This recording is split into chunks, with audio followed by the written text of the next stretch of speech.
Assalamualaikum warahmatullahi wabarakatuh. Salam sejahtera untuk kita semua. Salam sehat. Perkenalkan, kami dari kelompok 4 akan mempresentasikan materi permasalahan anak dengan hambatan intelektual yang beranggotakan Ariska Istiqamah Adhayani, Humaidi, Neken Dwi Kartika Sari, Nina Aulia Rahmah, Nurul Ija Salsabila, Oktaviani Setia Ningsih. Anak dengan hambatan intelektual atau tunagrahita adalah keadaan keterbelakangan mental. Keadaan ini dikenal juga retardasi mental atau mental retardation. Anak dengan hambatan intelektual memiliki IQ di bawah rata-rata anak normal pada umumnya, sehingga menyebabkan fungsi kecerdasan dan intelektual mereka terganggu, yang menyebabkan permasalahan-permasalahan lainnya muncul pada perkembangannya. Perkembangan fungsi intelektual anak tunagrahita yang rendah dan disertai dengan perkembangan perilaku adaptif yang rendah pula akan berakibat langsung dalam kesehariannya. Masalah-masalah yang dihadapi. Yang pertama adalah masalah belajar, yang kedua adalah masalah penyesuaian diri, yang ketiga adalah gangguan bicara dan bahasa, dan yang keempat adalah masalah kepribadian. Yang pertama ada masalah belajar. Anak dengan hambatan intelektual dalam mempelajari suatu hal kerap kali melakukannya dengan cara coba-coba atau trial and error.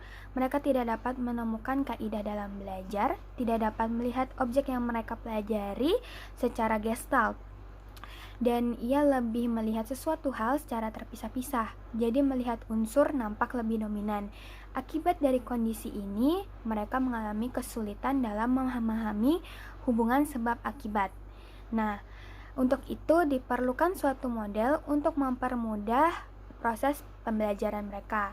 Yang pertama, bahan yang akan diajarkan perlu dipecah-pecah menjadi bagian-bagian kecil dan berurutan.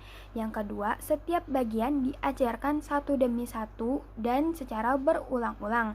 Yang ketiga, kegiatan belajar hendaknya dilakukan dalam situasi yang konkret. Yang keempat, berikan dorongan untuk melakukan apa yang sedang mereka pelajari. Yang kelima, ciptakan suasana belajar yang menyenangkan. Dan yang terakhir, gunakan alat peraga dalam mengkonkretkan konsep. Permasalahan selanjutnya adalah penyesuaian diri. Anak dengan hambatan intelektual cenderung kesulitan untuk menyesuaikan diri dengan lingkungannya. Hal ini dikarenakan mereka sulit untuk memahami norma. Selain itu, antara perilaku yang mereka tampilkan juga berbeda dengan umur perkembangan mereka. Dilihat dari umur, mereka sudah cukup dewasa, namun mereka masih bertingkah laku layaknya anak-anak. Hal ini dikarenakan adanya perbedaan yang signifikan antara umur mental dengan umur kronologis. Seperti contoh, anak yang berusia 10 tahun, namun ia masih berperilaku layaknya anak-anak di usia 6 tahun. Banyak orang yang belum mengerti karakteristik anak dengan hambatan intelektual ini. Akibatnya, terjadi salah persepsi dalam menilai mereka.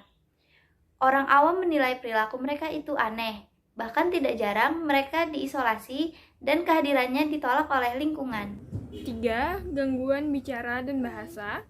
Anak tunagrahita yang mengalami gangguan bahasa lebih banyak dibandingkan dengan yang mengalami gangguan bicara. Hasil penelitian Robert Ingal tentang kemampuan berbahasa anak tunagrahita dengan menggunakan TPA, Elenius Test of Linguistic Abilities, menunjukkan bahwa 1. Anak tunagrahita memperoleh keterampilan berbahasa pada dasarnya sama seperti anak pada umumnya. 2. Kecepatan anak tunagrahita dalam memperoleh keterampilan berbahasa jauh lebih rendah daripada anak pada umumnya.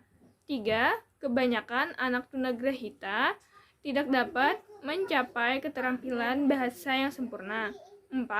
Perkembangan bahasa anak tunagrahita sangat terlambat dibandingkan dengan anak pada umumnya. Dengan kata lain, anak tunagrahita mengalami defisit dalam keterampilan berbahasa. 5. Anak tunagrahita mengalami kesulitan tertentu dalam menguasai gramatikal. Dan keenam, anak tunagrahita tidak dapat menggunakan kalimat majemuk. Ia akan banyak menggunakan kalimat tunggal. Saya akan melanjutkan penjelasan dari teman saya tadi. 4.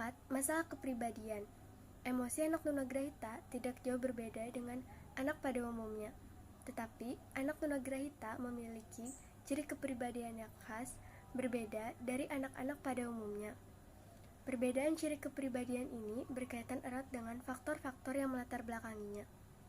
Kepribadian seseorang dibentuk oleh faktor organik seperti predisposisi genetik, disfungsi otak, dan faktor-faktor lingkungan seperti pengalaman pada masa kecil dan lingkungan masyarakat secara umum. Demikian presentasi dari kami. Jika ada salah dan hilaf, mohon maaf. Wassalamualaikum warahmatullahi wabarakatuh.